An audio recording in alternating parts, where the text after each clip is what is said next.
Political science की एक खास बात यह है कि पॉलिटिकल साइंस में पिछले 3-4 पेपर्स बहुत टफ आ रहे हैं, लेंदी भी आते हैं, शब्दावली भी कठोर आती है, और उसी को मापदंड को ध्यान में रखते हुए हमने ये सारा टेस्ट सीरीज बनाया था।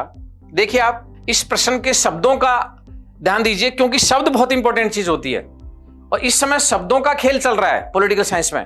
देखिए, जब हम पॉलिटिकल थ्योरी पढ़ते हैं तो सबसे पहले थ्योरी क्या आती है कि ट्रेडिशनल अप्रोच आता है, और ट्रेडिशनल अप्रोच में ये जो मूल्य हैं इनकी बात, इनको तवज्जो दी जाती है। उसके बाद में जो व्यवहारवाद आता है उसमें केवल तथ्यों की बात की जाती है, और जो उत्तर व्यवहारवाद आया उसमें वापिस मूल्य और तथ्य दोनों का तालमेल किया गया। जब वापिस मूल्यों को शामिल किया गया एक लंबे दौर के बाद, व्यवहारवादी दृष्टिकोण के बाद, जब पॉलिटिकल साइंस में वापिस वैल्यू को स्थान दिया गया, उस घटना को राजनीतिक सिद्धांतों का पुनरुत्थान कहा गया। यानी आपको यह बात तो समझ में आनी ही चाहिए कि राजनीतिक सिद्धांतों के पतन का मतलब क्या है और पुनरुत्थान का मतलब क्या है। जब सेकेंड वर्ल्ड वॉर के बाद में ईस्टर्न का जो साइंटिफिक थॉट आया, उसने कहा वैल्यू फ्री साइंस होनी चाहिए, मूल्यों का राजनीति विज्ञान में कोई स्थान नहीं होना चाहिए, प्योर पॉलिटिकल साइंस होनी चाहिए, उसको कहा गया राजनीतिक सिद्धांतों का पतन।